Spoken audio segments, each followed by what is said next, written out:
Tu écoutes le podcast Élever la physio avec François Grégoire. Suis-moi alors que j'explore et discute de tout ce qui concerne le marché de la physio et de la santé physique sous un autre angle, au-delà de la pratique. On va parler de l'état de la profession dans le marché de la santé physique en abordant plusieurs sujets, allant de la gestion à la psychologie en passant par les aspects sociaux entourant ou impactant la physiothérapie au Québec et ailleurs. Discutons et analysons notre marché, apprenons et trouvons des solutions pour qu'ensemble, on puisse élever la physio.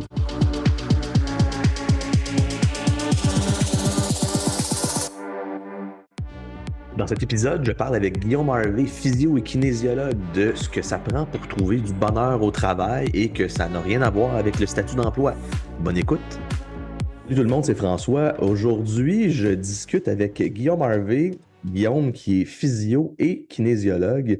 Guillaume, écoute, je pense que la meilleure personne pour te présenter, ça devrait être toi. Alors, peut-être avant de commencer, donc, peut-être on devrait dire, Guillaume puis moi, on travaille ensemble.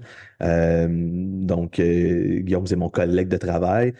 Mais Guillaume puis moi, on a souvent des conversations qui passent du point 1 au point 2, au point 3, au point 15 assez rapidement. Puis on se retrouve à jaser de trucs assez profonds parfois là, au niveau scientifique, puis au niveau de l'esprit humain.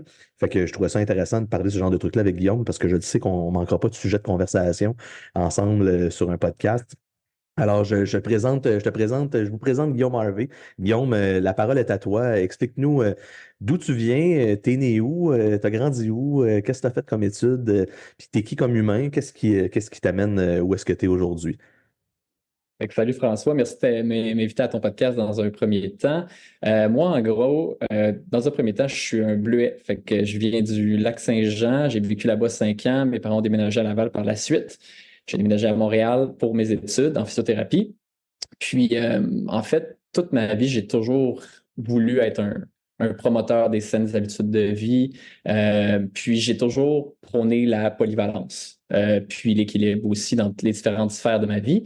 C'est un peu pourquoi je me suis remisé dans le triathlon depuis que j'ai commencé à travailler. Là. Je pense que c'était comme ma seconde nature.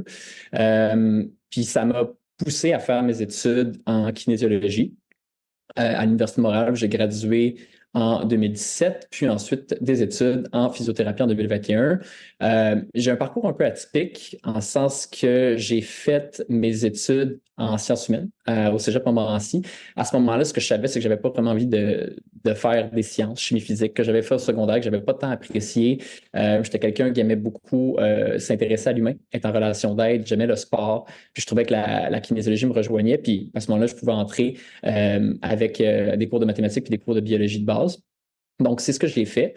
Mais pendant mon parcours en kinésiologie, ce que je trouvais qui manquait, c'était la possibilité le côté médical. En fait, la possibilité d'intervenir davantage avec les gens qui étaient en situation de douleur et d'avoir des Pathologie, techniques. hein. J'ai aussi exactement d'intervenir auprès des pathologies. J'ai fait des cours de chimie physique et de biologie qui me manquaient à l'université pour compléter les préalables. Puis par la suite, j'ai réussi à entrer en physiothérapie après avoir fini mon baccalauréat en kinésiologie. Pour moi, c'était nécessaire de finir ma formation en kinésiologie parce que je trouve que ça bonifie énormément la formation de physio que j'ai en ce moment, tout ce qui est counseling, entrevue motivationnelle, dans l'optique de changer les habitudes de vie, puis d'amener les gens à être la meilleure version d'eux-mêmes aussi. Puis je trouve qu'au niveau de la prescription d'exercices, généraux et non uniquement spécifiques thérapeutiques côté physio, ça vient aussi aider à améliorer ma pratique. Donc, c'est un peu ce que je suis. Puis, comme je te disais tout à l'heure, sinon, dans mes passe-temps, j'adore faire du triathlon. J'aime cuisiner. Ça Ah ressemble à oui, ça. t'aimes cuisiner, Guillaume, c'est quoi ton plat fétiche? Mon plat fétiche, en ce moment, je suis beaucoup, beaucoup dans les mets asiatiques. Fait que OK. tout ce qui est général Tao, sauce arachide, j'aime beaucoup. Je trouve que c'est un repas de semaine qui se fait rapidement, mais qui est bon, qui est santé, puis qui est satisfaisant à faire. Là. Fait que il y a bien d'autres recettes dont on pourrait se parler, mais ça ressemble à Ouais, celle-là. mais c'est quand même un peu comfort food là, dans ce genre de bouffe-là. Ça se mange bien quand il fait moins 25 dehors comme en ce moment. Mais puis des fois, ça peut être light aussi, comme quelque chose qu'on pourrait manger l'été. Guillaume, tu sais, dans ton parcours, t'as pratiqué, t'es un gars de camp de jour, en fait, aussi. Mhm. Fait que de l'animation de groupe, c'est quelque chose que tu as déjà fait. De l'organisation de d'autres humains, en tout cas des jeunes humains dans ce cas-là. Euh, t'as, t'as fait t'as fait aussi de l'animation, puis t'en fais encore, là, plus comme entraîneur kin, si tu veux, aussi, là, au niveau sportif. Qu'est-ce qui, dans ton parcours, t'a maintenu dans ce genre de trucs-là, puis qui font en sorte, tu sais, aujourd'hui, là, que tu es un physio, t'es mon collègue, tu travailles dans une clinique. Qu'est-ce qui t'amène là? Qu'est-ce qui fait en sorte qu'est-ce qui t'a attiré avec le parcours que tu as dans le passé, là, puis jusqu'à aujourd'hui, qu'est-ce qui t'a attiré à rester là, puis à vouloir te dépasser dans ce genre de contexte-là? Ben, je pense que le mot d'ordre, c'est essentiellement la polyvalence. Donc, le fait d'être kinésiologue et physiothérapeute, ça me permet d'ouvrir vraiment mon champ de possibilités. Comme tu mentionnais, oui, je donne encore des cours de groupe, là, essentiellement des cours de course à pied. Je fais de la planification d'entraînement aussi auprès de coureurs, triathlètes dans ma pratique clinique privée. Euh, Puis, en fait, je trouve que pour ce qui est des cours de groupe, c'est une façon de rejoindre des gens un peu plus grande échelle aussi que quand on fait du traitement one-on-one en salle fermée, par exemple. Fait que ce qu'on peut aller chercher comme effet positif, ben, essentiellement, c'est un levier motivationnel. Puis c'est un cadre ludique pour que les gens puissent s'activer, puis par la suite développer des saines habitudes de vie qui vont être capables, on l'espère, de maintenir sans notre aide. Donc, je vois ça un peu comme un continuum jusqu'à un certain point. Lorsque les gens ont plus de motivation extrinsèque que de motivation intrinsèque à faire une activité. Donc, ils ont par exemple besoin de la validation externe d'un groupe, ben, on donne ces cours-là, puis tranquillement, on les amène on l'espère, changer leurs habitudes de vie pour le mieux afin que cette motivation intrinsèque-là de maintenir le changement de comportement dans le temps se maintienne. Puis la kinésiologie, en fait, dans mon sens, c'est une science qui est méconnue et qui gagne à être plus reconnue du côté des tiers payeurs. Je pense à la CNSST, entre autres. Du côté de la SAC, on voit un petit peu plus de recommandations ou d'acceptation de cette profession-là dans le temps. Mais c'est un complément vraiment, vraiment intéressant, ce qu'on peut faire en physio dans, par exemple, nos techniques de thérapie manuelle, les exercices. Euh, Tout ça aussi dans l'objectif, encore une fois, de changer les habitudes de vie, comme je mentionnais là. Fait que voilà, j'aime beaucoup le fait de porter ces deux chapeaux-là, ces deux identités-là qui se complètent puis qui constituent un continuum vraiment, vraiment dans la prise en charge, là, depuis la douleur jusqu'à ce que la personne soit asymptomatique puis qu'on puisse assurer le suivi, que ce soit en performance ou juste en maintien des habitudes de vie. Fait que là, Guillaume, toi, où est-ce que tu es en ce moment dans ta vie, là? Tu t'en vas où? C'est quoi tes objectifs là, à court, moyen puis à long terme? Puis qu'est-ce qui Mhm. fait que tu choisis d'être là aujourd'hui qui répond dans le fond à tes objectifs futurs? Mhm. Super intéressant comme question, mais je vais commencer par répondre à ta dernière question. Qu'est-ce qui fait que je suis là aujourd'hui? Ouais. Ben, je pense que comme physio, on gagne à faire valoir davantage notre point de vue, à parler sur la place publique puis pas avoir peur de ce qu'on dit parce qu'on est compétent puis qu'on gagne à être davantage reconnu du côté du corps médical en général.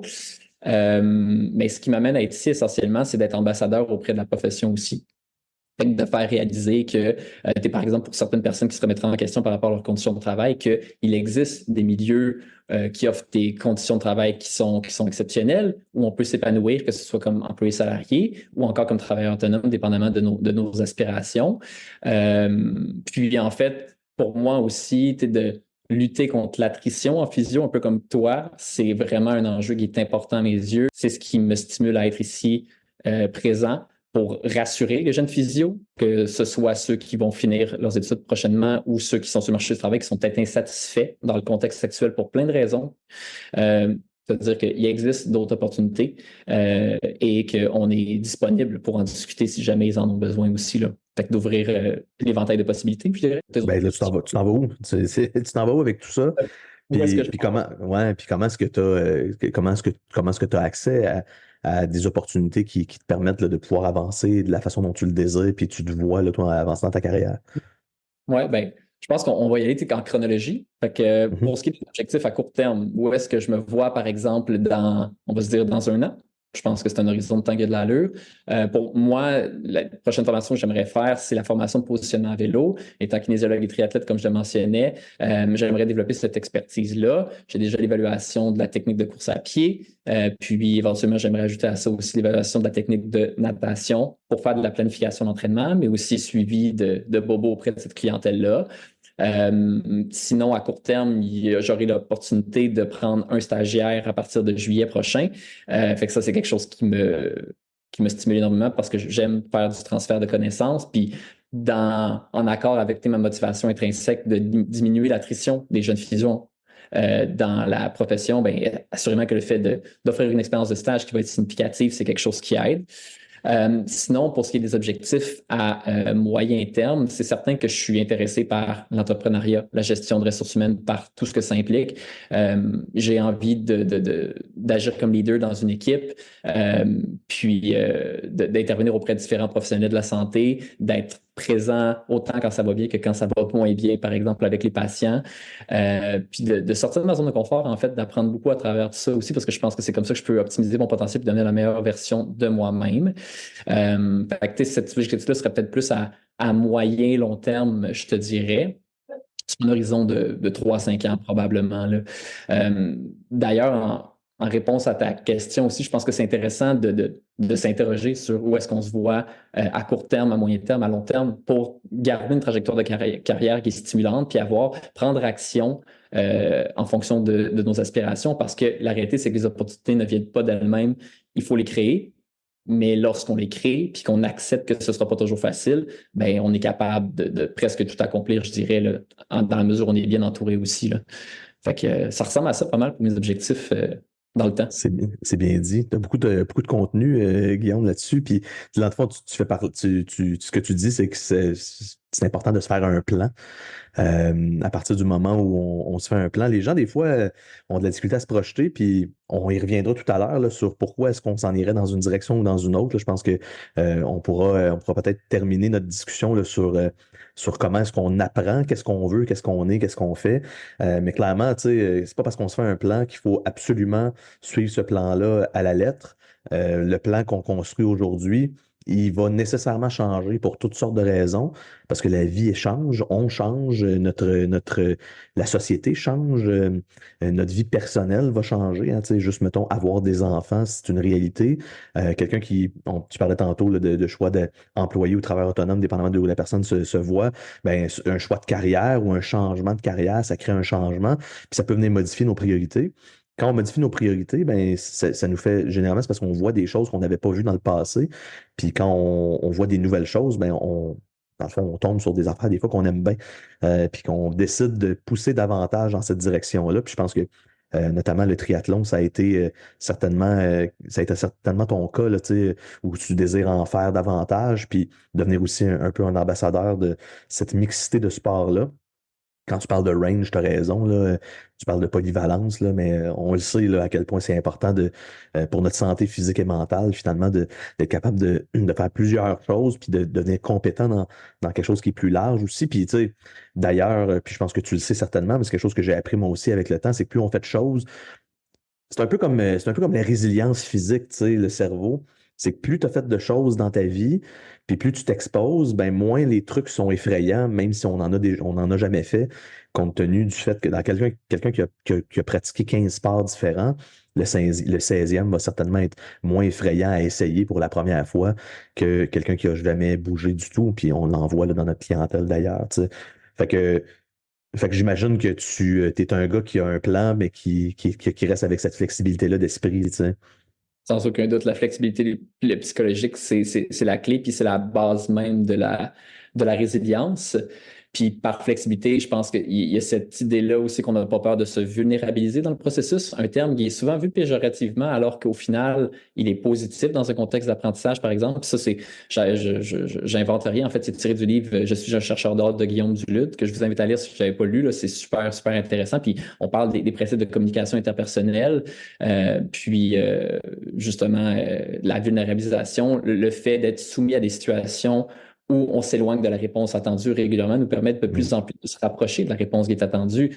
Mais si on n'est pas prêt à sortir de notre zone de confort, on n'optimisera pas notre potentiel professionnel, notre potentiel individuel. Puis oui, c'est difficile. Oui, il y a des fois, on a envie de se retirer et de revenir à homéostasie. Mais la réalité, c'est que le corps va trouver un nouvel équilibre une fois qu'on s'y sera exposé suffisamment. Et quand le moment où on aura commencé à faire l'activité, puis le moment où on va se sentir quand même suffisamment compétent dans l'action en soi, il y a comme une vallée de l'inconnu, là. Il y a vraiment un potentiel latent où on ne mesurera pas nécessairement l'effet de nos interventions cumulées dans le temps, mais c'est Comme en payant. physio. La même chose Comment? qu'avec nos patients. Oui. Exactement. Comme dans Parce les que c'est un investissements, travail. Ouais. en fait, si, il y a du rendement cumulé à travers le temps. Fait que oui, cette logique-là s'applique à toutes les sphères de nos vies, mais surtout en physio où, comme tu dis, il faut être patient. Il faut être patient, mais lorsque les gens répètent leurs exercices dans le temps, on a des résultats qui sont intéressants. Condition d'entretenir cette motivation et sa discipline. Puis le réel défi, c'est pas de trouver le bon exercice, c'est de s'assurer que la personne maintienne la discipline à travers le temps, aussi à travers les hauts et les bas de la vie, en fait. Oui, c'est la même chose pour nous-mêmes. Tu sais, probablement que, tu sais, mettons, je pense que je vais dire le mien, puis après ça, je vais te demander d'arriver, de renchérir là-dessus. Mais tu sais, pour quelqu'un, par exemple, qui trouverait ça difficile de s'exposer, tu sais, quand tu parles de vulnérabilité, puis là, tu parles de Guillaume Duluth, puis vraiment une Bible là, en communication, on parle de vulnérabilisation, puis un livre que j'ai lu, puis c'est un New York Times bestseller aussi, là, un livre de Brené Brown qui parle de relations employeur-employé, manager-employé, parle aussi de vulnérabilisation. Puis se vulnérabiliser, ça veut dire en gros, comme tu le disais, de se placer dans des situations où on ne connaît pas la réponse finalement. Donc ça veut dire que c'est un peu effrayant. Si il arrive quoi que ce soit qui me convient pas, par exemple, dans ton travail qu'on fait ensemble, Guillaume, puis évidemment, le plus logique, c'est qu'on en parle, puis qu'on puisse arriver à des solutions pour que les choses s'améliorent. Ben, en fait, c'est vulnérabilisant pour moi parce que si je décide de t'en parler, je ne sais pas comment tu vas réagir. Et c'est dur de se placer dans ces situations-là, mais c'est quelque chose qu'on doit faire avec nos patients. Donc, et c'est quelque chose qu'on devrait apprendre à faire dans notre vie en général. Peut-être que le conseil que je donnerais à quelqu'un qui a de la difficulté avec ça, c'est de doser. Hein. C'est un peu comme si je veux courir un marathon. Tu sais, on peut pas se vulnérabiliser tout le temps parce qu'il y a quand même une partie de ça qui demande du jus de cerveau, là. Notre énergie psychologique, on peut pas la dépléter constamment. Mais comme quelqu'un qui commence à faire de la course à pied puis qui aurait comme objectif de faire une longue distance, ça peut être décourageant d'essayer d'en faire trop puis de finalement soit se blesser ou de voir des impacts physiques finalement négatifs. Mais un peu comme dans n'importe quoi, tu sais, le corps s'adapte, mais le cerveau aussi, là, jusqu'à un certain point, évidemment. Donc, ça serait d'apprendre à s'exposer graduellement. On le voit là, dans des thérapies pour des peurs bleues. Là. J'ai vraiment peur des araignées, mais je vais commencer par regarder des dessins d'araignées, puis je vais m'exposer tranquillement. Donc, doser, là, y aller progressivement, faire ce qu'une patiente m'a déjà dit qu'elle appelait de la quantification du stress psychologique. Là. Elle m'a dit qu'elle avait dit ça à son patron parce qu'elle trouvait que c'était trop exigeant, puis elle utilisait le concept de quantification du stress mécanique de Blaise, entre autres, là, pour lui dire, ben là, j'ai trop d'activités ou j'ai trop de trucs à faire pour le travail. Donc, d'y aller progressivement. Tu sais, t'as-tu un conseil que tu donnerais qui est peut-être pas le même que le mien, là, finalement, parce que j'imagine que tu aurais eu la même chose à donner à quelqu'un, mais quelqu'un qui a de la difficulté à s'exposer à des activités différentes par peur. Souvent, là, la peur de ne pas savoir, on ne sait pas c'est quoi, la peur de l'échec, parfois aussi. Personne n'aime ça, que ça marche pas, puis se tromper, ça serait quoi un conseil que tu donnerais, Guillaume, à quelqu'un qui aurait un peu peur, là, par exemple, de s'exposer à des nouveaux défis? C'est intéressant ce que tu dis. Puis, tu sais, souvent, on pense que c'est tout le temps dans le mouvement qu'on va réussir à trouver la solution. Peut-être que c'est plus dans la cognition. En fait, tu sais, la fameuse thérapie cognitivo-comportementale. Donc, il y a une cognition. Exemple, je pense que je vais me blesser en me penchant. Je me penche et j'augmente par conséquent mon risque de me blesser en penchant juste parce que j'ai eu cette pensée-là puis que j'ai cumulé des émotions et un affect négatif en lien avec le mouvement en question. Fait que si on est en mesure, on est ouvert à changer notre perception par rapport à l'élément qui nous fait peur, ben déjà là, on va être plus enclin à s'exposer. Puis comme tu le mentionnais, effectivement, si j'ai peur des araignées, je ne commencerai pas par m'exposer à la tarentule. Je vais aller avec une désensibilisation qui est très progressive, c'est-à-dire une image et tout. Mais si dans ma perception, l'araignée n'est peut-être pas aussi dangereuse que ce que je pensais initialement, par exemple, parce que j'ai écouté une émission pour enfants dans laquelle l'araignée était affectueuse, ben peut-être que je viens de changer un minimum ma perception. Puis c'est un exemple un peu loufoque, mais je pense que c'est très transférable à ce qu'on fait justement en physiothérapie, où on va exposer les gens à du mouvement dans le contexte où ils sont kinésiophobes. Mais si, par exemple, une personne a peur de faire une flexion lombaire, je n'irai pas faire un deadlift d'emblée, mais probablement qu'on pourrait l'exposer de façon un peu inconsciente à faire de la flexion lombaire, puis l'amener à réaliser que c'était de la flexion dans le contexte d'un squat, dans le contexte d'une position assise où elle va légèrement se pencher vers l'avant, et tranquillement se rapprocher un peu plus de la blessure ou du mouvement qui semble avoir provoqué la blessure pour lui faire réaliser que une fois n'est pas garante de tout le reste, c'est-à-dire qu'on n'augmente pas significativement le risque de se blesser à nouveau, surtout si on augmente nos capacités puis qu'on fait les bonnes choses pour se bâtir une fondation solide, là. Donc vraiment, derrière tout changement de comportement, derrière toute exposition progressive, il y a des croyances et ça, c'est pas facile à changer, puis c'est pour ça que notre job est complexe. Mais c'est ça, il y a des cognitions qui vont affecter tant positivement que négativement la mise en action. Il faut aller jouer là-dessus aussi en explorant la violence émotionnelle. Qu'est-ce qui fait en sorte que la personne a peur? Puis qu'on l'amène à le plus possible changer sa perception d'elle-même face à ça petit à petit. Et l'expérience va aider à renforcer un petit peu toutes les croyances qu'elle a aussi. Mais des fois, de chercher à s'exposer d'emblée n'est peut-être pas toujours la meilleure solution, mais juste de voir peut-être d'un autre angle la situation peut aider aussi. Ouais, puis quand tu parles d'expérience, ben en fait, tu parles d'expérience, ça peut être, on peut le voir comme étant l'expérience positive. Puis dans le fond, c'est quoi l'expérience? C'est la répétition dans le temps de quelque chose, simplement, qui nous amène à être généralement plus à l'aise, plus confortable, puis plus compétent. Euh, qu'est-ce que tu penses? Puis pendant que tu parlais de ça, ça me faisait penser à toi tantôt qui me disais qu'à court terme, prendre des stagiaires, des trucs comme ça, c'est quelque chose qui s'en vient puis que tu désires faire. Puis ça me faisait penser à comment est-ce qu'on pouvait, qu'on soit, que ça nous challenge beaucoup ou peu, parce que dans le fond, ça se peut que pour toi, prendre un stagiaire, c'est pas quelque chose qui te challenge compte tenu que tu prends déjà un certain rôle de leadership dans ta vie de façon générale, puis même en clinique. Mais quelqu'un pourrait se sentir très challengé de prendre un stagiaire, puis ça me faisait penser à quel point est-ce qu'on s'entoure de gens qui sont là pour nous supporter dans un contexte de changement ou de situation potentiellement, encore une fois, le vulnérabilisante. Comment est-ce que tu vois l'importance de l'équipe? Je pense que le support peut venir du patron, peut venir des supérieurs, entre guillemets, là, des gens qui sont de qui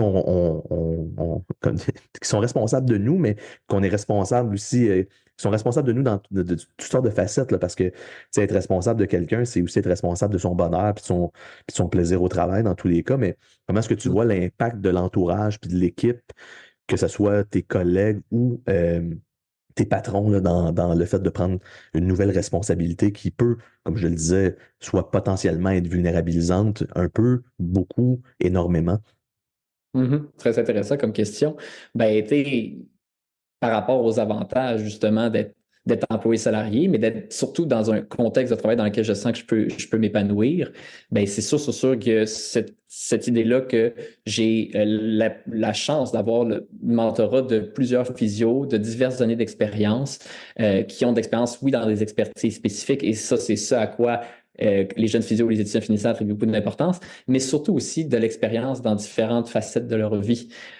Puis quand je pense à ça, j'ai aussi en tête Émilie, qui travaille avec moi, puis qui a eu beaucoup, beaucoup de stagiaires, qui est impliqué dans le comité de stage à l'Université de Montréal, puis qui agit comme mentor tant pour la discussion de cas cliniques, mais surtout pour me mettre en confiance dans la prise en charge des stagiaires. Fait que, quand j'ai des séances de mentorat hebdomadaires, individuelles, ben, on ne parle pas que de mes cas cliniques, on parle aussi de comment on va construire l'horaire pour intégrer tranquillement le stagiaire, comment lui montrer l'environnement de travail, quel est le temps qui doit être attribué à l'enseignement des techniques versus le retour. Parce que ce qui arrive aussi, c'est que lorsqu'on n'est pas encadré là-dessus, les physios étant en général des gens très perfectionnistes, puis assurément tous très intelligents, ben là, c'est qu'on s'en met beaucoup trop sur les épaules.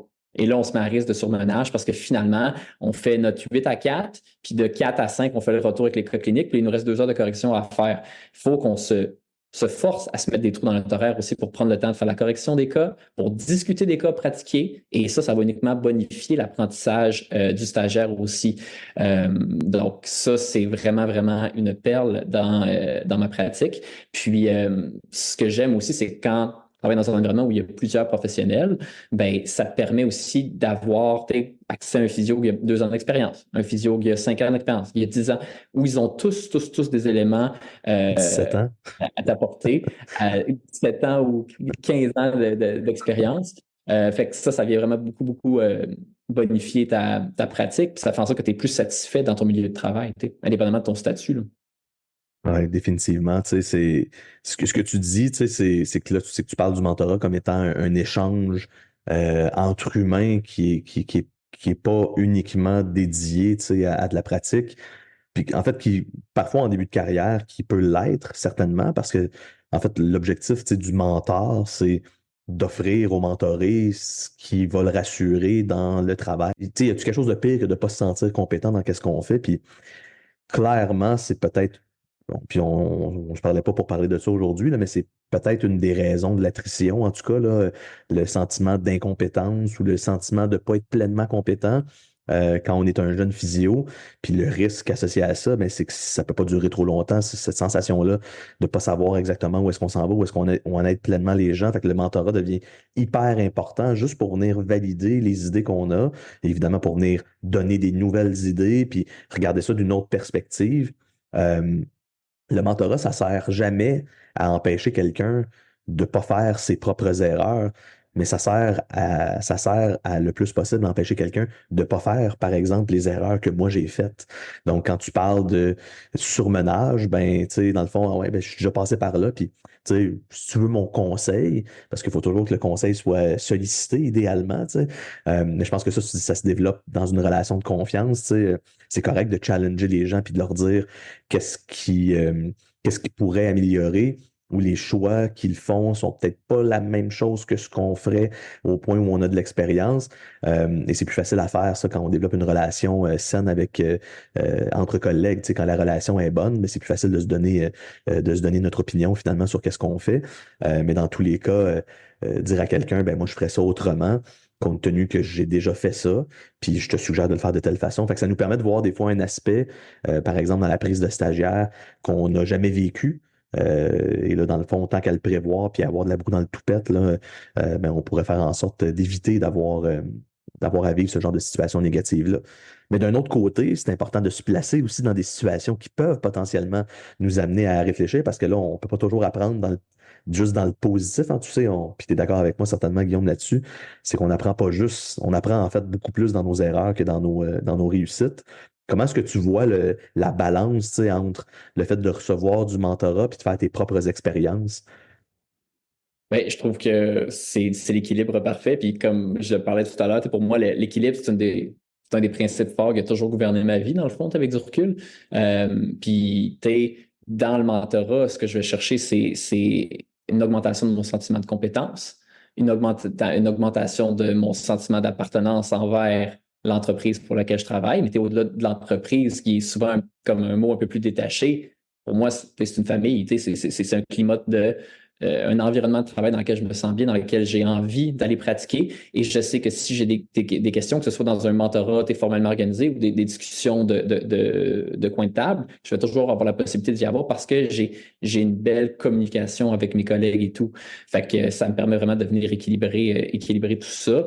Puis d'optimiser mon potentiel personnel, mon potentiel professionnel. Puis je pense que l'un des éléments qui est sous-estimé dans le contexte du mentorat, des fois peut-être un peu plus formel, ou voici ce qu'on va discuter aujourd'hui, en fait, du mentorat peut-être moins structuré, où dans le fond, le professionnel va parler de ses cas et tout, c'est de la possibilité aussi de parler des différentes opportunités liées au travail. Fait que, je pense aux différentes séances de mentorat qu'on a eues, on a eu l'occasion aussi de parler du développement de ma pratique comme kinésiologue, parce que c'était pas un service qui était offert, notamment dans la planification d'entraînement, de parler de commandite pour le triathlon. Puis, ça a été vraiment, vraiment une énorme plus-value que je ne pense pas que j'aurais eu, du moins, comme travailleur autonome, surtout en commençant ma pratique où il y a une économie de coût et tout. Donc, c'est ces discussions-là où on s'intéresse à l'humain aussi avant de s'intéresser au physio au sens large, ça permet d'optimiser la relation entre les individus, comme la relation thérapeutique qu'on a avec nos clients. Puis, surtout, d'être intéressé à optimiser encore plus notre potentiel personnel à travers une profession qui nous intéresse et tout. Là. Fait que, et on parlait d'entrepreneuriat, de gestion des ressources humaines, ben, dans le contexte des mentorats aussi, il y a possibilité de parler de différents projets, comme la création d'une fondation, par exemple, éventuellement et tout.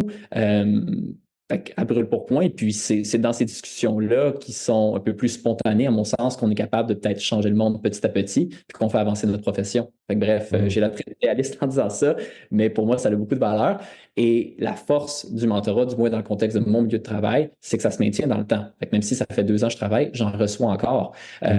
Peut-être que oui, on discute moins de cas cliniques parce que j'en sens moins le besoin qu'à la base, mais on va parler tranquillement, de gestion de ressources humaines, de leadership par rapport à la prise en charge du stagiaire. Et ça vaut tout l'or du monde à mes yeux.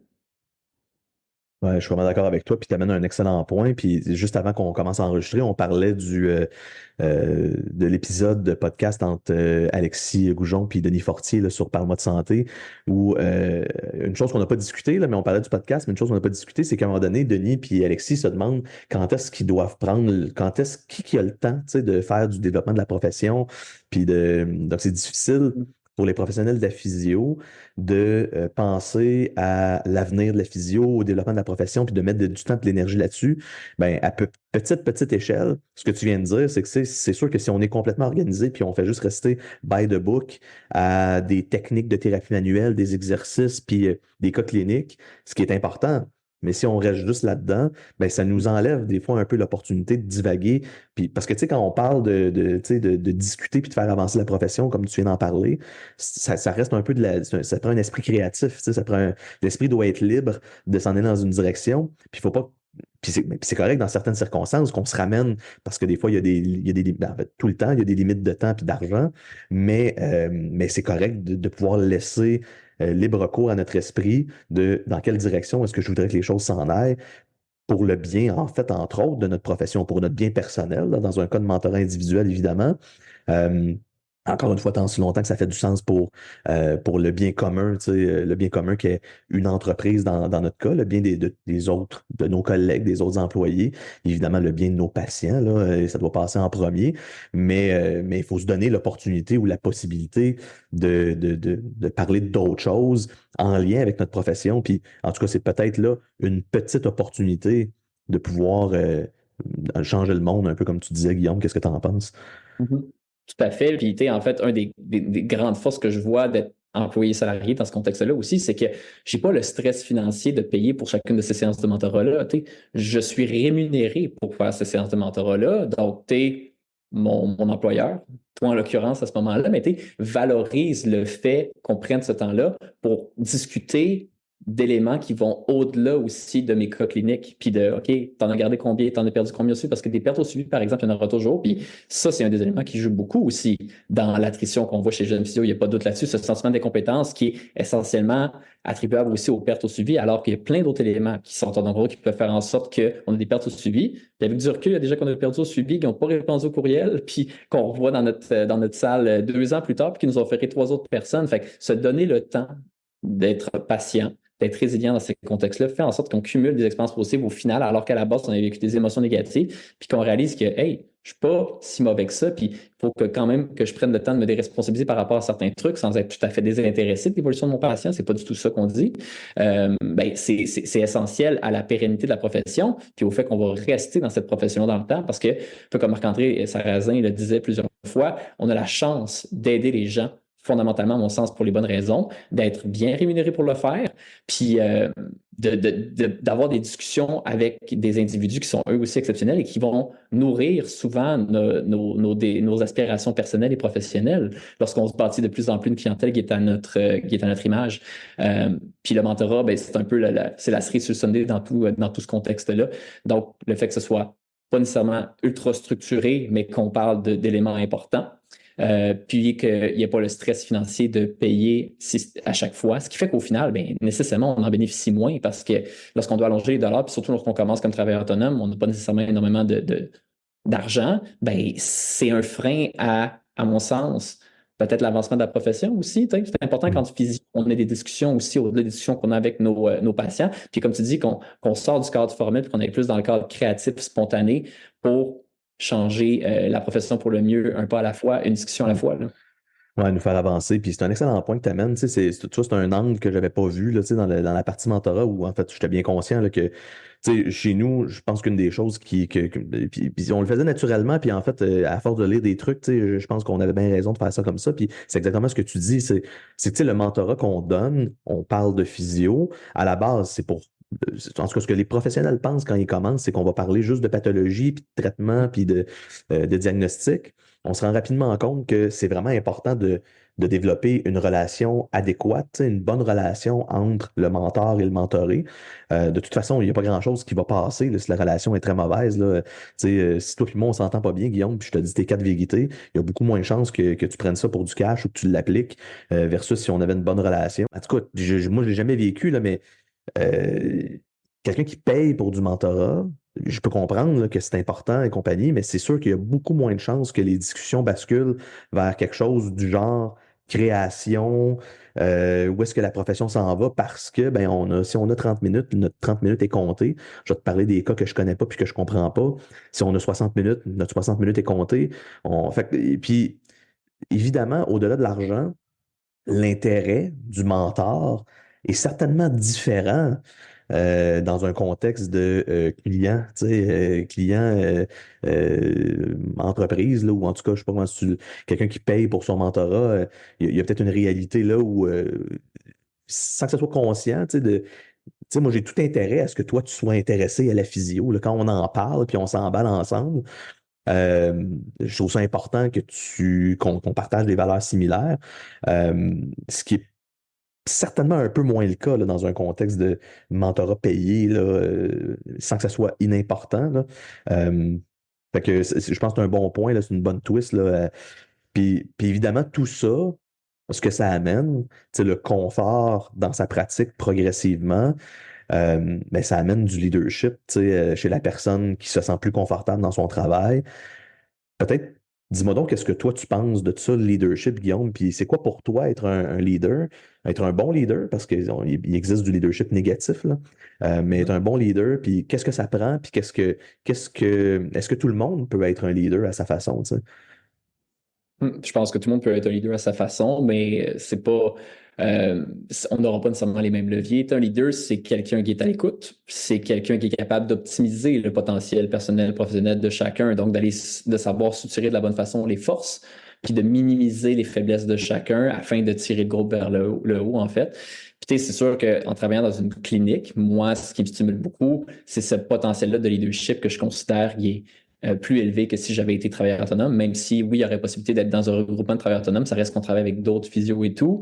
Je trouve que en étant employé salarié, dans le fond, j'ai cette opportunité-là d'avoir des répercussions auprès de la clientèle, dans le leadership aussi, auprès des gens avec qui je travaille, puis éventuellement auprès des agentes au service à la clientèle, donc des autres humains avec qui on va partager cet environnement de travail-là pour au final, faire grandir la profession pour le mieux aussi. C'est sûr que c'est vraiment la façon dont je décrirais le leadership. Puis après ça, il y a certaines personnes qui ont un leadership, à mon sens, qui est plus inné. Mais au-delà du leadership inné, je pense que j'irais plus en nuançant, en disant qu'il y a certaines personnes qui ont plus envie de faire preuve de leadership. Parce que si tu es excellent, par exemple, dans les arts, tu peux assurément exercer un leadership positif si tu aimes faire l'enseignement de la peinture, par exemple. Pour moi, c'est la physiothérapie. Pour moi, c'est l'activité physique, l'entraînement, parce que c'est ça dans quoi je me valorise beaucoup, puis c'est dans quoi j'ai mis beaucoup de temps pour devenir meilleur, mais pas que j'étais meilleur que quelqu'un d'autre à la base, loin de là.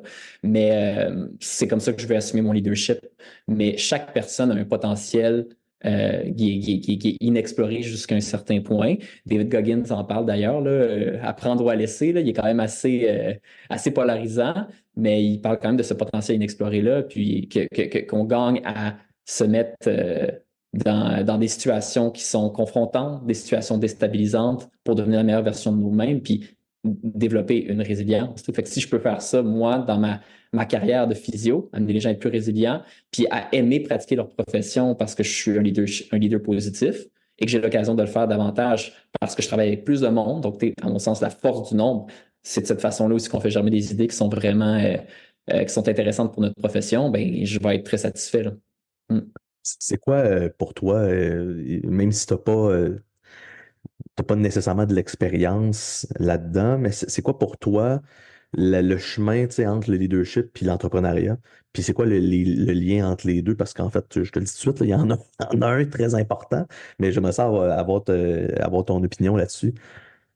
Mhm.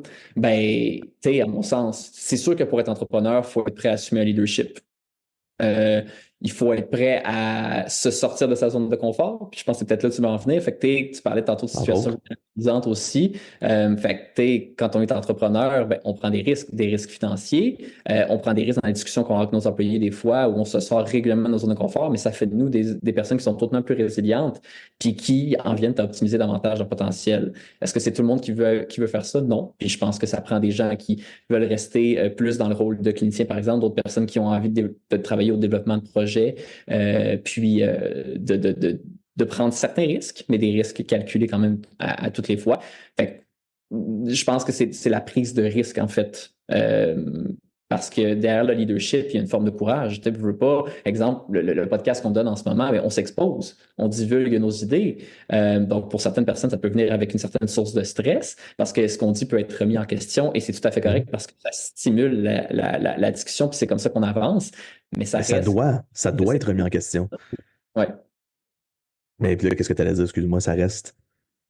Ben, ça reste super formateur pour la suite et ça reste nécessaire parce que si on n'évolue pas, puis que comme profession, on ne grandit pas, ben, jusqu'à un certain point, éventuellement, on est condamné à perdre un peu notre place dans le marché de la douleur, que certains aiment ou non ce titre-là. Quant à moi, ce qu'il faut réaliser, c'est que ça reste concurrentiel.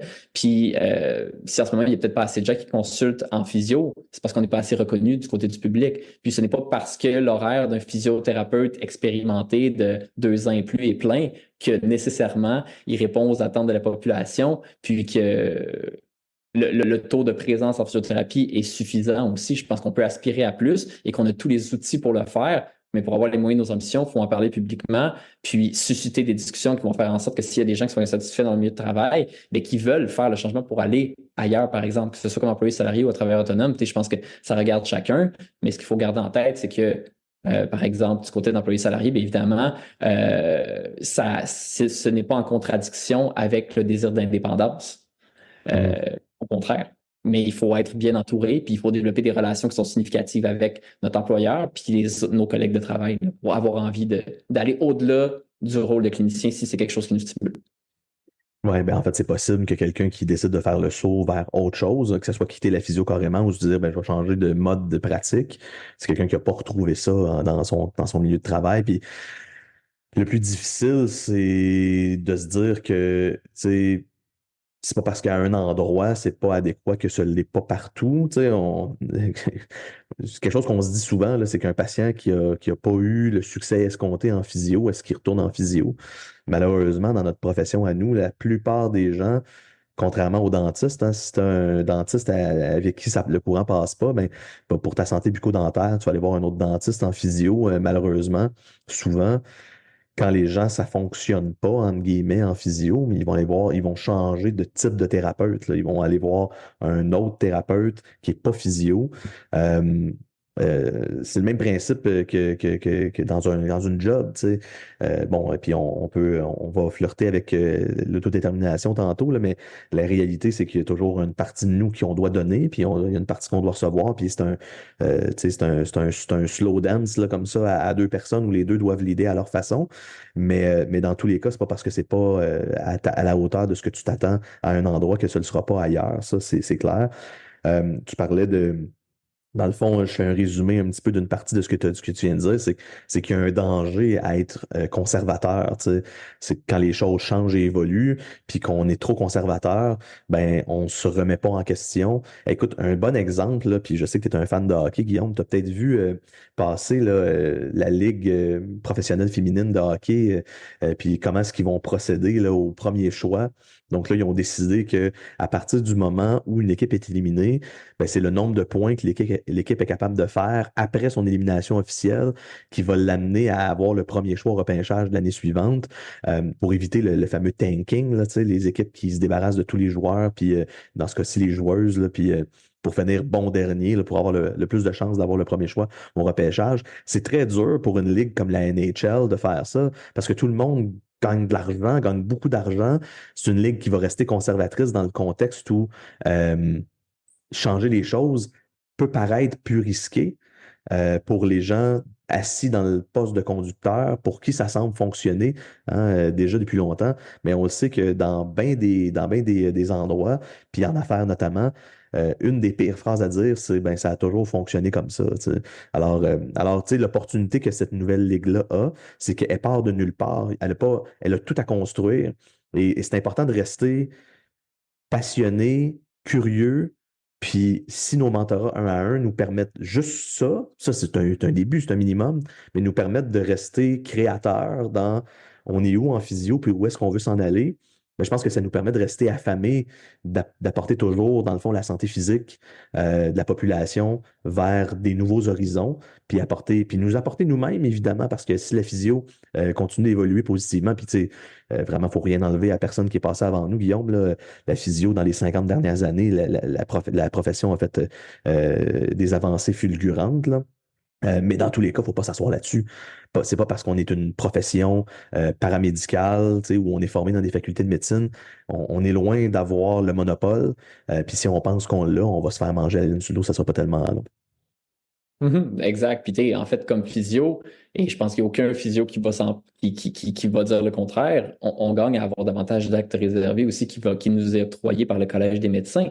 Et ça passe par la reconnaissance du public, puis ça passe par le fait de faire nos preuves sur une base régulière et suffisamment longue. Ça reste que oui, il y a du lobbyisme à travers tout ça, mais j'ai aucun doute, à mon sens, qu'on va continuer à évoluer comme profession dans les prochaines années, puis qu'on va gagner différents actes qui vont faire en sorte que les gens vont se rattacher encore plus à la profession, parce qu'ils vont avoir l'impression qu'ils sont encore plus importants dans la trajectoire de soins, puis dans le fait d'éviter l'hypermédicalisation ou de diminuer Ouais. l'hypermédicalisation de ces clients-là. Tu sais, la pharmacopée, entre autres, là, on le sait, et la douleur chronique, en fait, lorsqu'on se rend là, parce que les délais d'attente sont trop élevés, par exemple, au public, ça coûte excessivement cher en coût direct et indirect au système de santé. Fait que pour moi, personnellement, je m'en fais un devoir aussi qu'on devienne plus accessible et surtout plus attrayant aux yeux de la population pour aider ces gens-là qui seraient peut-être sceptiques par rapport à une approche par l'exercice ou une approche par la physiothérapie pour les aider à soigner leur douleur, puis à intervenir au moment opportun. Et ça, c'est autant en prévention primaire qu'en prévention secondaire aussi. Je pense qu'il y a vraiment un volet à, à travailler, à adresser. Puis avec mes deux chapeaux comme kinésiologue et physiothérapeute, je pense que je suis quand même bien placé pour voir cette réalité-là. Et j'ai envie de contribuer à cette effervescence-là dans les prochaines années. Fait que voilà. Ouais, puis tu sais, je veux dire, c'était pas notre sujet de discussion après ma barre, mais tu sais, si je peux ajouter un petit peu là-dessus, là, quand tu parlais d'obtenir davantage de droits ou d'actes, là, tu sais, de pratiques, et je suis conscient là, que notre professionnel travaille fort là-dessus. On voudrait toujours que ça aille plus vite, évidemment. On en a parlé beaucoup là, dans les derniers mois, dans la dernière année, là, avec les changements réglementaires, puis la refonte, puis la restructuration autant à la CNESST que dans le système de santé public là, au Québec. Et là, écoute, on pourrait en faire une saison complète à parler juste de ça. Puis toi, puis moi, on n'est pas les mieux placés parce que nous deux, écoute, je me trompe pas, tu n'as jamais travaillé dans le système de santé publique, puis moi non plus. Le plus que je m'en suis rapproché, c'est d'essayer de faire des vaccins là, il y a quelques années. Et c'était tellement compliqué qu'on comprend pourquoi il y a du gaspillage de temps et d'argent. Mais bon, je vais fermer mon éditorial là-dessus, mais tu sais, y aurait-tu quelque chose de plus puissant? Tu sais, mettons, quand on connaît l'impact négatif potentiel d'une surmédicalisation sur une pathologie qui n'en a pas besoin, donnons un exemple, infiltrer de la cortisone pour une tendinopathie des extenseurs du poignet, la fameuse épicondylite. Y aurait-tu quelque chose de plus puissant qu'un physio qui pourrait dire à son patient, je peux t'infiltrer de la cortisone, mais ceci n'est pas la bonne chose à faire en ce moment. C'est pas le bon traitement. Alors, je ne t'infiltrerai pas de cortisone. Il y a deux théories là, sur est-ce que les physios, ça ferait du sens qu'il y ait le droit ou ça aurait du sens qu'il y ait le droit d'infiltrer de la cortisone, par exemple. Puis il y a des gens qui vont dire, ben, ça serait surutilisé si c'était le cas, etc. On devrait être les gardiens de tout ça. Mais tu sais, imagine la puissance que tu as avec ton patient à dire, ben non, c'est pas de cette façon-là qu'on va s'en débarrasser parce que c'est pas ce que tu as besoin. Je peux te le faire, mais je te le fais pas. Évidemment, avec une supervision adéquate de l'ordre professionnel, je pense que ça devient très puissant dans la tête des gens pour diminuer la surmédicalisation. Oui, puis le fait d'avoir cet acte réservé-là n'implique pas qu'il y aurait nécessairement plus d'affectation de cortisone, comme tu mentionnais. Assurément, il y en aurait probablement moins, puis on s'assurait de faire le travail d'éducation aussi autour de l'intervention pour que si ça devient nécessaire, parce que dans certains cas, ça peut être une intervention médicale qui est pertinente, ben, qu'on a fait les bonnes interventions au préalable, puis qu'on s'est assuré du consentement libre et éclairé de la personne aussi. Combien de fois est-ce que je peux entendre le cas de patients qui ont reçu des affectations de cortisone sans avoir été renseignés des effets néfastes, puis de la fragilisation des tissus conjonctifs, du risque de déchirure complète, par exemple, éventuellement. Fait que sans être fataliste, il faut que les gens soient au courant de ça pour qu'ils ne voient pas ça comme une intervention miraculeuse. Et c'est comme ça pour tous les autres tests d'imagerie et tout. Mais il y a cette réalité-là dans le système où il y a un roulement élevé, il y a des listes d'attente où les médecins n'ont pas nécessairement le temps de faire ce travail d'éducation-là, et je les comprends. Ben, c'est là où on devient hautement nécessaire et indispensable. Puis si on a ces actes réservés-là qui sont, oui, des actes médicaux, ben, il y aurait moins de ces interventions-là qui seraient faites et elles seraient faites dans le contexte où elles seraient absolument essentielles. Donc, on aurait une économie de coûts là, à grande échelle qui serait probablement assez majeure. Là. Guillaume, on passe de parler des comment est-ce qu'on peut grandir personnellement hein, comme leader à sa façon, à prendre la place de leadership. Tantôt, tu disais tout le monde ne veut pas nécessairement l'appliquer de la même façon. En fait, je pense que ce qui est important de retenir aussi, c'est que tout le monde va pas nécessairement le faire, se voit pas nécessairement de la même façon à tout moment dans sa vie puis dans sa carrière. Hein. Tu sais, tu peux vouloir accélérer beaucoup ta croissance professionnelle à un moment, puis il peut y avoir un autre moment dans ta carrière où c'est correct là, de ralentir un petit peu pour toutes sortes de raisons que la vie nous impose. Évidemment, notre vie personnelle, de façon générale, là, qui va avoir un impact sur notre vie professionnelle. Alors, ça demeure en partie un choix, puis c'est correct parce qu'il y a des moments dans la vie pour ralentir un peu pour toutes sortes de raisons, puis il y a des moments pour accélérer. Euh, comment, au-delà de où est-ce qu'on travaille, dans quel contexte on travaille, comment est-ce qu'on, tu sais, la grande question, là, c'est comment est-ce qu'on peut être heureux dans notre job? Mm-hmm. Je parlais de la théorie de l'autodétermination tout à l'heure. Fait que c'est la meilleure façon d'être épanoui au travail. Ça nécessite un travail d'introspection. Puis, lorsque c'est fait, bon, on a une idée de pourquoi on est satisfait ou insatisfait, que ce soit au travail ou dans une relation qu'on entretient avec quelqu'un d'autre. Fait que ça s'appuie sur trois principes forts qui sont l'autonomie, la compétence et l'appartenance. Fait que l'autonomie, donc, est-ce que je me sens libre de prendre mes bonnes décisions? Côté physio, en général, on a la chance de pouvoir développer une clientèle basée sur l'autoréférencement et tranquillement d'avoir une clientèle qui est de plus en plus à notre image. Donc, à mon sens, c'est très stimulant et valorisant. Le sentiment de compétence ou l'apparence de compétence, mais ça, c'est quelque chose on en parlait plusieurs fois, fait probablement en sorte que certains physios quittent la profession rapidement, début de carrière. Puis ça, ben, ça se travaille et ça implique d'aller dans des situations qui sont vulnérabilisantes. Le mentorat de groupe, le mentorat individuel, l'exposition régulière aussi. Je sais que dans les podcasts, vous parliez du roulement privé versus comme travailleur autonome où effectivement, ça peut être un avantage de voir des patients 45 minutes, 1 heure, mais c'est certain qu'au volume, on finit par moins en voir. Là, après ça, il y a la discussion par rapport à la qualité versus la quantité, mais je suis persuadé qu'avec les dernières évidences qui portent beaucoup sur le travail d'éducation, les recommandations, les exercices, qu'en dedans de 30 minutes, on est capable d'aider vraiment adéquatement la plupart des gens, puis que si on en voit 12 ou 14 dans une journée, ben on en voit 2 fois plus que quelqu'un qui en aurait vu 7 et tout, puis que c'est bénéfique pour la population parce qu'on est compétent, puis qu'avec un temps plus restreint, on va juste ajuster nos interventions en conséquence aussi, peut-être faire un peu moins de thérapie manuelle, aller plus dans l'éducation, les exercices, la révision et tout, et ça dans le meilleur intérêt de l'individu, puis du contexte où finalement la population est vieillissante, la demande augmente, puis nous, on n'est pas en mesure d'offrir les services dont la population a besoin malheureusement, là. Donc, voilà pour Ce que les. Ouais, ben, tu sais, je veux dire, peut-être pour enchérir là-dessus, Guillaume, là, ce que les évidences disent en termes de. C'est quoi la corrélation entre le temps puis la qualité d'intervention? Puis il y a pas une tonne de recherche là-dessus, là, mais ce qu'on a là-dessus en ce moment, c'est le temps total. C'est pas le temps par intervention. Donc, par exemple, si je vois quelqu'un 10 heures, ben ça peut être 10 fois 1 heure ou 20 fois 30 minutes. Euh, les évidences ont tendance à montrer que on a plus d'impact à voir quelqu'un 10 heures que 5 heures. Donc, c'est vraiment une question de cumulation.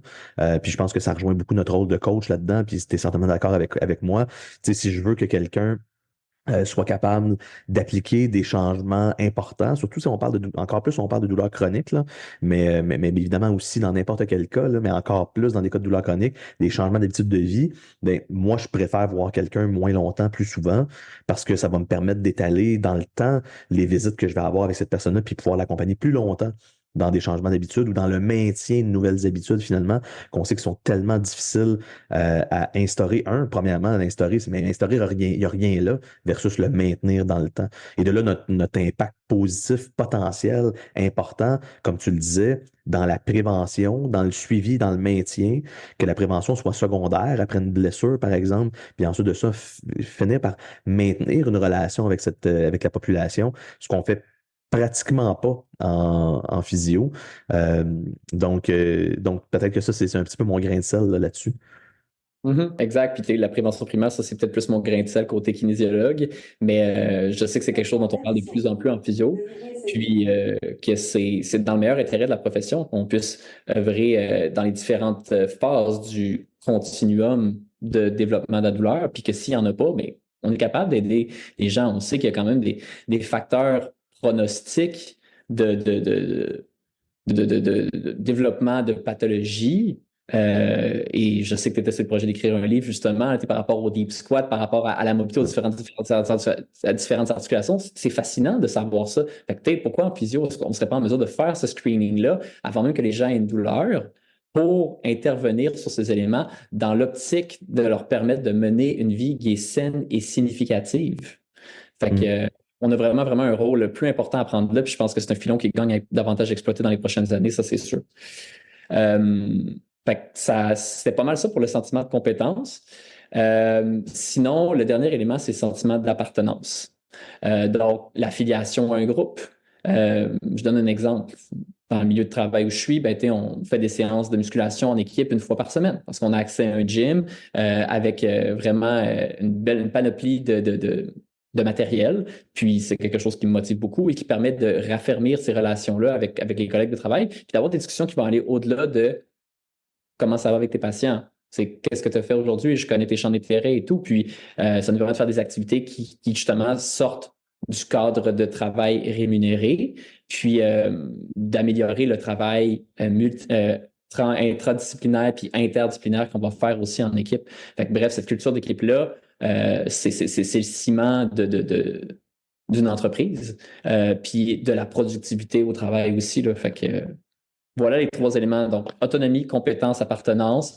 Ça vaut la peine de se poser des questions. Puis si dans l'une ou l'autre de ces facettes-là, on se sent insatisfait, mais quelles sont les actions qu'on peut prendre pour changer?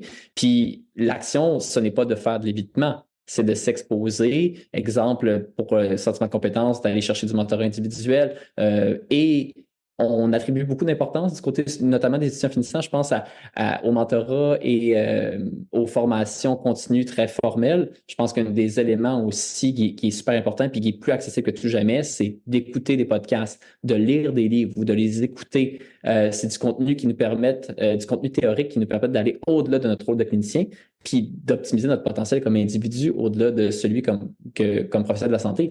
Et la beauté à travers tout ça, c'est que comme professionnel de la santé, ben, on touche à différentes facettes. Donc, il y a toujours un moyen dans une discussion ou presque de revenir à la santé, parce que la santé, on le sait, là, c'est holistique. Donc, beaucoup de lectures de développement personnel vont vous permettre de faire des transferts vers la santé et incidemment vers votre profession.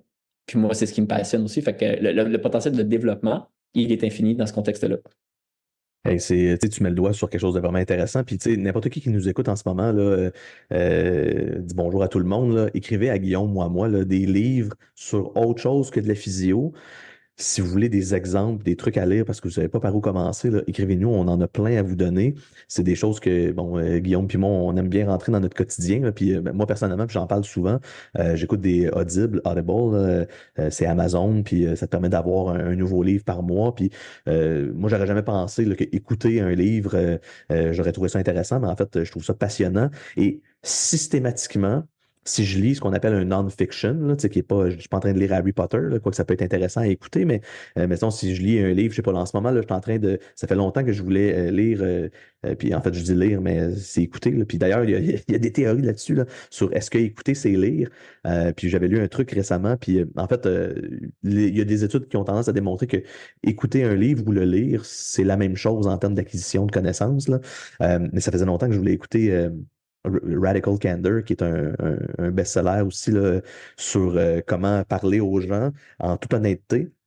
Mais avec candeur, tu sais, finalement, avec compassion. De la compassion, de l'action, mais de la vérité. Et systématiquement, puis là, c'est sûr que tu vas être d'accord avec moi, là, Guillaume, quand je lis des livres comme ça ou quand j'écoute des livres comme ça, je pense, je pense à la physio. Parce que il y a tellement de choses qu'on peut appliquer dans qu'est-ce qu'on fait. Autant moi, dans mon travail, plus de gestionnaire, mais aussi avec mes patients, qu'est-ce que je peux faire en termes de management avec mes collègues, mais aussi qu'est-ce que mes collègues et moi, on peut faire en physio, par exemple, en ergo, en masso, peu importe, avec notre clientèle, avec nos patients. C'est golden et il y a beaucoup de choses là-dedans qui sont jamais adressées ni dans le diplôme, ni en formation continue, parce qu'on reste toujours dans le pathologique, la pratique, les modalités, le diagnostic, et c'est vraiment important. Mais, puis écoute, on boucle la boucle, là, on parlait de range tantôt, de Mhm. polyvalence. Et il y a un livre d'ailleurs qui s'appelle comme ça, Range, super important, autant chez les sportifs que chez monsieur et madame tout le monde, de se rendre, d'ouvrir ses œillères puis d'aller voir ailleurs. Ça nous rend plus compétents dans ce qu'on fait de façon générale le plus souvent. Donc, c'est important là, d'ouvrir ses horizons. Guillaume, on va conclure là-dessus parce qu'on pourra en parler pendant 2 jours. Euh, je te laisse la dernière parole là, de notre discussion d'aujourd'hui. Oui, ben, en conclusion, je pense que que vous soyez employé salarié ou travailleur autonome, là n'est pas la question, c'est assurez-vous d'être épanoui au travail. Puis pour être épanoui au travail, surtout dans le contexte où on est en relation d'aide, il faut être épanoui dans d'autres facettes de notre vie. On a tendance souvent, surtout avec l'école, parce qu'on est sorti de ce cadre-là très formel et rigide, de se dire qu'en étant plus compétent ou en se sentant plus compétent dans notre pratique, on va nécessairement être plus heureux dans notre milieu de travail. Ça va aider. Il faut garder en tête qu'il y a le sentiment d'autonomie et le sentiment d'appartenance qu'il faut aller développer aussi. Et ce sentiment, par exemple, d'appartenance, on peut aller développer dans l'affiliation à d'autres groupes. Je pense à moi, par exemple, un club de triathlon que je suis inscrit et tout. Puis, ça me permet d'être plus investi pour mes patients lorsque je fais ça. Donc, prenez soin de vous. Vous allez être plus en mesure de prendre soin des autres et vous allez être un meilleur clinicien au final. Dernier élément aussi, au niveau de la connaissance, les connaissances spécifiques en physio sont pertinentes, mais la réalité, c'est que lorsqu'on commence, c'est pas des connaissances qu'on manque. C'est d'être capable de faire notre entonnoir adéquatement, puis d'être disposé dans notre relation thérapeutique sous forme d'écoute active, parce que le processus de rythme clinique est tellement cognitif qu'on oublie un peu tout ce qui se passe à côté. La réalité, c'est qu'on a un humain devant nous qui vit de la souffrance psychologique en raison des incapacités physiques qu'il a. Il faut prendre le temps de l'écouter. Il faut sortir du cadre où on doit faire nécessairement tel test, tel test. Une fois qu'on a exclu les red flags, on a rassuré la personne, surtout l'évaluation initiale, on a fait la job et on est utile. Donc, peu importe votre statut de travail, assurez-vous d'être satisfait dans les différentes facettes de votre vie, puis vous allez mener une vie qui est plus significative pour vous et pour les autres au final, si vous êtes acteur de changement positif. Ouais, puis, tu sais, je pense que c'est pas parce qu'on en parle que c'est facile à faire, hein. L'équilibre, l'équilibre, c'est pas statique, hein. L'équilibre, ça va dans un sens puis dans l'autre. C'est d'être capable de prendre du temps pour pouvoir s'analyser, hein. Prendre du temps pour soi, là, c'est pas juste faire rien puis écouter Netflix. C'est aussi des fois être capable de réfléchir à où est-ce que je suis, faire un petit compte rendu de où est-ce que je veux m'en aller, puis essayer de se rééquilibrer à ce moment-là. Fait que ça aussi, aussi bête que ça peut se paraître, on s'améliore avec l'expérience. Donc, à force de se reposer la question d'où est-ce que je suis. Puis ça va finir par faire aider ça t'aide aussi à, quand il y a quelque chose qui va pas bien dans ta vie, à pas tout flusher en même temps. Parce que souvent, quand on a de la difficulté à prendre du recul d'une situation, ben, on a l'impression que si on change tout va bien aller. Mais dans le fond, si on change des choses peut-être qui nous faisaient à la merveille, mais qu'on a décidé de tout flusher parce que le stress puis la pression étaient rendus trop élevés. Dans le fond, de changer de char, changer de maison, changer de blonde, changer de job. Alors que finalement, il y avait peut-être des éléments là-dedans qu'on n'aurait pas dû. Il y a bien du monde qui trouve ça drôle quand je dis ça, là, jeter le bébé avec l'eau du bain, là, mais c'est une expression qui existe pas vrai. C'est comme si tu vides l'eau du bain, tout part avec, donc le bébé, mais non, tu voulais juste vider l'eau. Tu sais. Puis peut-être une dernière petite question, Guillaume, parce que tu sais, tu parles beaucoup on parlait de théorie d'autodétermination, puis l'appartenance à un groupe. C'est quelque chose que j'ai déjà discuté avec mon ami Axel, l'appartenance à la physio ou au groupe de physiothérapie. Tu sais, parfois, on dirait que j'ai l'impression qu'on a de la difficulté comme professionnel de la physio à développer de l'appartenance au groupe de la physiothérapie, puis qu'on se rabat souvent sur autre chose. Tant mieux si on peut se rabattre sur notre appartenance à notre groupe de travail. Mais on voit en physio, puis je pense qu'il y a peut-être un petit quelque chose là-dedans, des gens qui se rabattent sur ah, je suis RPGiste ou je suis thérapeute manuel ou je suis tu sais, je fais du coping, tu sais, puis on dirait que parfois en physio, on a tendance à se rabattre sur comment est-ce qu'on pratique, puis c'est qui nos amis, puis nos collègues, puis c'est quoi notre mini-groupe, alors que on a peut-être parfois de la misère à développer suffisamment d'appartenance en physio carrément, là, de façon plus générale. Puis c'est pas parce qu'on est 50 000 au Québec, là, on est à peine 9 000. Comment est-ce que tu vois ça? Puis on finirait là-dessus. Je pense qu'effectivement, il y a du travail à faire. Puis pourquoi? Probablement parce que tu sais, la physio, ce qui est passionnant d'un côté, mais qui peut faire en sorte que ça divise peut-être les gens qui sont issus de cette profession-là, c'est qu'il y a presque autant de modalités thérapeutiques que de thérapeutes qui vont les appliquer.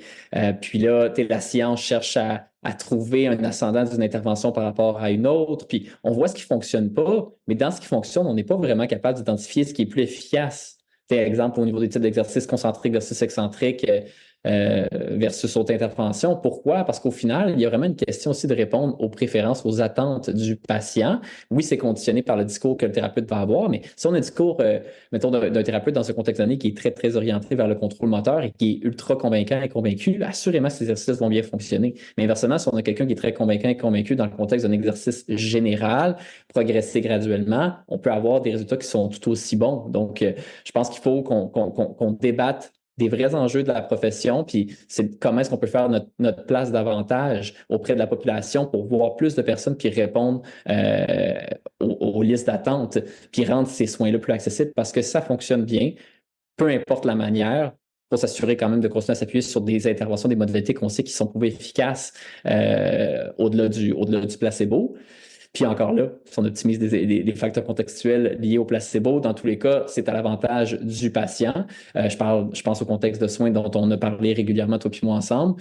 Fait que voilà, il faut qu'on soit plus unis. Puis pour être davantage unis, je pense qu'il faut qu'on comprenne que ce qui fait en sorte qu'on a une profession riche et vraiment qui est significative, c'est qu'on aide les gens à réduire l'impact des incapacités physiques dans leur vie, puis qu'on intervient avant tout sur la souffrance psychologique.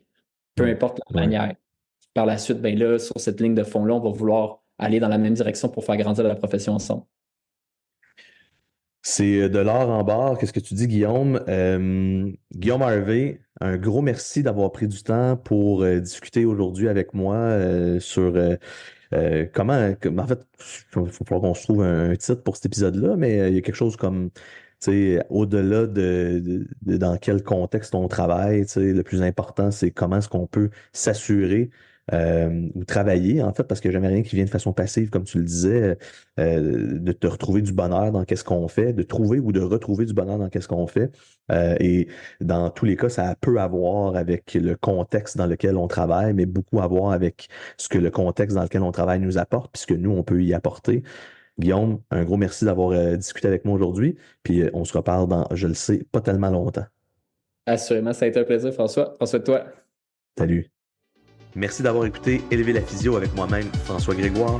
pour me rejoindre. J'aime toujours ça savoir comment est-ce que tu trouves mon contenu. Est-ce que tu as des idées de sujets? De quoi est-ce que tu voudrais qu'on discute?